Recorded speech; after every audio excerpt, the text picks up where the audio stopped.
It's not a game, it's a rich thing.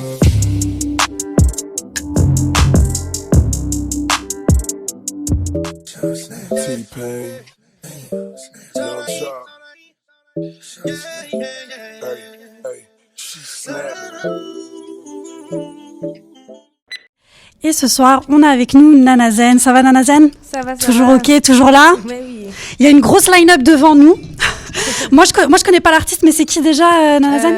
Quelqu'un peut nous le dire ? Non. C'est Roddy Ricch. Roddy Ricch. Et c'est particulier, hein, c'est ça ce qu'il fait ?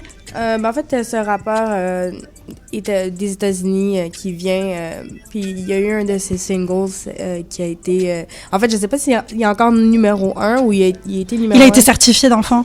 C'est ça vient de sortir récemment. Okay. Donc, Cool. Bah, en tout cas, ça fait plaisir. On a du public dehors. Donc toujours dans l'ambiance DJ, dans l'ambiance musique.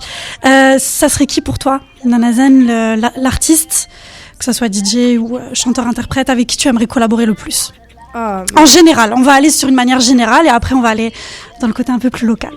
en fait, je pense que ça serait un rêve de pouvoir collaborer avec M.I.A. Comme Ça fait longtemps qu'on l'a pas entendu. Oui, quand même. Ouais. Mais c'est quelqu'un qui m'a quand même beaucoup inspirée pendant ma jeunesse, puis juste ces vidéos un peu chaotiques et tu sais comme culturel, comme c'est quelque chose qui m'a marqué. Qui t'a beaucoup inspiré. Exactement. Ouais. Mais il y a toujours eu un message derrière ces musiques, notamment avec Borders. Oui. Ouais, elle a toujours été engagée en fait dans sa musique et je pense que c'est pour ça aussi que ça te touche. Oui, c'est le côté engagement. Exactement, c'est pas, mais je veux pas, c'est ça, c'est pas juste de la musique qui est nice à entendre, mais aussi c'est un concept. C'est ça, c'est un concept, il y a un message. Même les vidéos dans Bad Girls, c'est parce que il y avait, je pense qu'il y avait les femmes, on les laissait pas conduire en Arabie Saoudite, je pense. Ouais. Puis c'était dans la vidéo, c'est que ça, des femmes qui conduisaient. C'est ça, donc elle était vraiment hors norme en fait, elle voulait détruire tous les codes. Et elle nous manque, hein, ça fait longtemps qu'elle a pas sorti quelque chose.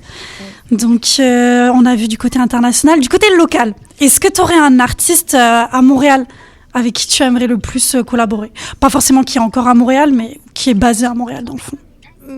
Pas vraiment. Pas vraiment. Non. Toi, t'es plus dirigé vers les États-Unis ou vers ailleurs ? L'Europe, peut-être? En fait, pour l'instant, tu sais, je suis quand même dans mes débuts de recherche, parce que je prévois sortir un projet bientôt.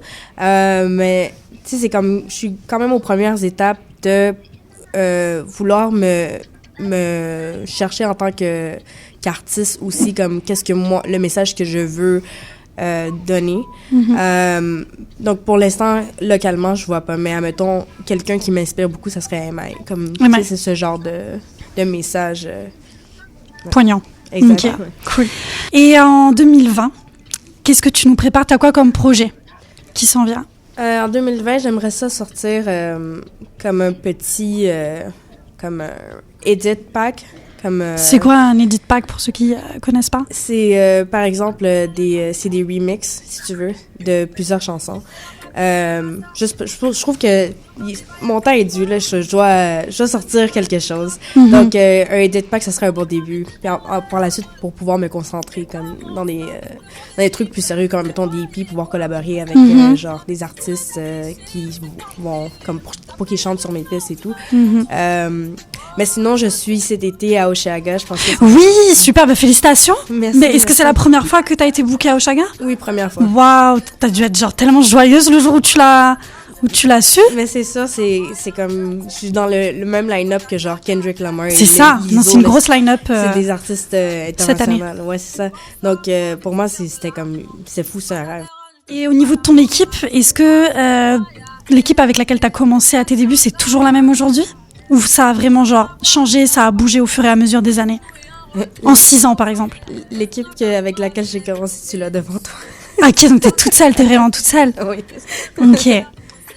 Donc, c'est ça, je travaille... Mais pour tes clips, par exemple, est-ce que t'as des petits clips que t'as déjà produits, que t'as déjà tournés?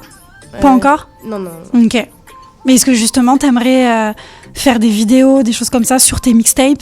Est-ce que t'aurais un petit concept comme ça Ouais, quand même, j'ai pensé à faire quelque chose genre mixé avec des visuels, faire comme des petits vidéos pour comme en ligne pour les réseaux sociaux. Mais tu sais, je pense que c'est quand même des choses que je pourrais faire aussi tout seul. Ouais, toujours. Mais toi, ce que tu aimes, c'est la performance live. Ah oui. J'imagine, c'est vraiment ça qui te fait vibrer. Ben oui, c'est une chose d'avoir des gens devant soi et pouvoir comme tu sais leur rendre parce que en même temps quand les gens ils sortent pour danser, ils ont cette joie-là, ils sont là pour danser, ils sortent pas pour comme être sur leur cellulaire, ils sortent pour avoir un bon Une bonne vibe. c'est ça. Donc c'est sûr que c'est magique. Merci beaucoup, Nana Zen. Merci de m'avoir reçu.